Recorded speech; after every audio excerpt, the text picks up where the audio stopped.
इन आदिवासी महापुरुषों को कितना जानते हैं आप? दोस्तों, आदिवासी दो शब्दों से मिलकर बना है, आदि और वासी। इसका अर्थ मूल निवासी होता है। भारत की जनसंख्या का 8.6% यानी लगभग 10 करोड़ जितना एक बड़ा हिस्सा आदिवासियों का है।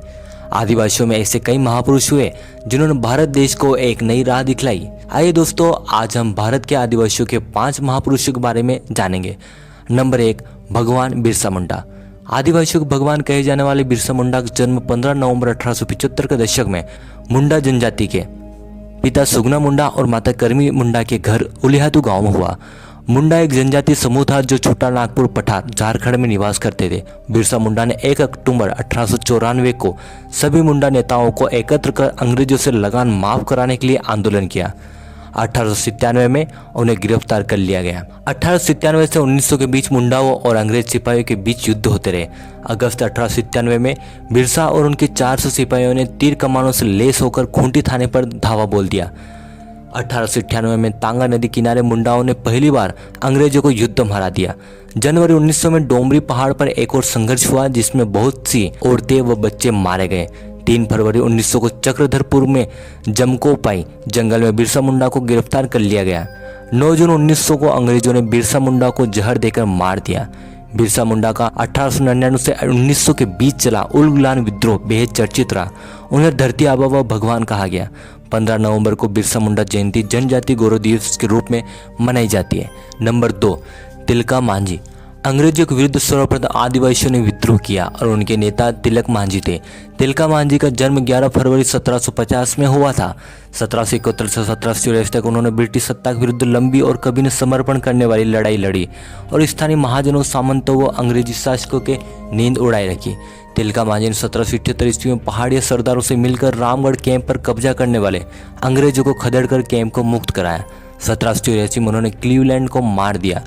बाद में उनके गुरिल्ला सिपाहियों पर अंग्रेजों ने ताबड़तोड़ हमले किए और उन्हें गिरफ्तार कर लिया। कहते हैं कि तिलका मांझी को 4 घोड़ों से बांधकर घसीटते हुए भागलपुर लाया गया, पर मीलों घसीटे जाने के बावजूद वह लड़ाका जीवित था। खून में डूबी उनकी देह तब भी गुस्सेल थे और उनकी आंखें बिरतानियों को डरा रही थी। अंग्रेजों ने भागलपुर चौराहे पर एक विशाल वटवृक्ष पर सरेआम लटकाकर उनकी जान ले ली। नंबर 3, टट्या भील। इंडियन रॉबिन हुड नाम से पूरे भारत में विख्यात महान स्वतंत्रता सेनानी टट्या भील का जन्म 1842 में मध्य प्रदेश के खंडवा में हुआ। इनका वास्तविक नाम टंडरा था। वे 1878 से 1890 के बीच भारत में सक्रिय स्वतंत्रता सेनानी थे।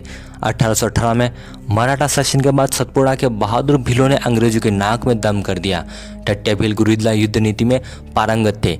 ऐसा कहा जाता है कि टट्या जी भील में अलौकिक शक्तियाँ थी। कहते हैं कि वे ब्रिटिशों को लूटकर गरीबों में धन बांट दिया करते थे। उनकी पहुंच वर्तमान मध्य प्रदेश, राजस्थान, गुजरात और महाराष्ट्र तक थे। टट्या जी भील को सभी लोग मामा कहकर पुकारते थे। 4 दिसंबर 1890 को जबलपुर जेल में टट्या जी भील को फांसी दी गई। उनका मंदिर पाताल पानी में स्थित है। नंबर 4, राणा पूंजा। लेखक नैन्सी के अनुसार पानारवा में भील राजा राणा दयालदास का शासन था। 1990 में प्रकाशित Maharana Pratap and his times पुस्तक के अनुसार पानारवा ठिकाने के भील राजा राणा हरपाल के पोते राणा पूंजा थे। राणा पूंजा का जन्म दुदा होलंकी और माता केरीबाई के यहाँ हुआ। राणा पूंजा भोमट पानारवा के शासक थे। जब मेवाड़ पर मुगलों का संकट उभरा तब महाराणा प्रताप ने राणा पूंजा जी को याद किया। राणा पूंजा जी के पास मेवाड़ और मुगल दोनों ही सहायता प्राप्त करने आए थे। तब राणा पूंजा ने मेवाड़ का साथ दिया। भील सरदार राणा पूंजा के ही सहयोग के कारण मेवाड़ सुरक्षित रहा। नंबर 5, वीर कुंवर नारायण सिंह। छत्तीसगढ़ के पहले शहीद के रूप में जाने जाने वाले वीर नारायण सिंह का जन्म छत्तीसगढ़ के सोनाखाना में 1795 में एक जमींदार परिवार में हुआ था। इनके पिता का नाम रामाराय था। इनके पूर्वजों के पास 300 गांवों की जमींदारी थी। 1856 के अकाल के समय भी अंग्रेजों और साहूकारों के अवैध जमाखोरों से अनाज लूटकर भूखी गरीब जनता को बांट देते थे। इस कारण 24 अक्टूबर 1856 को उन्हें बंदी बनाकर जेल में डाल दिया। उनके घोड़े का नाम कबरा था। उन्होंने 500 लोगों की एक बंदूकधारी सेना बनाई थी। 10 दिसंबर 1857 को रायपुर में अंग्रेजों ने उन्हें सार्वजनिक रूप से फांसी दे दी थी।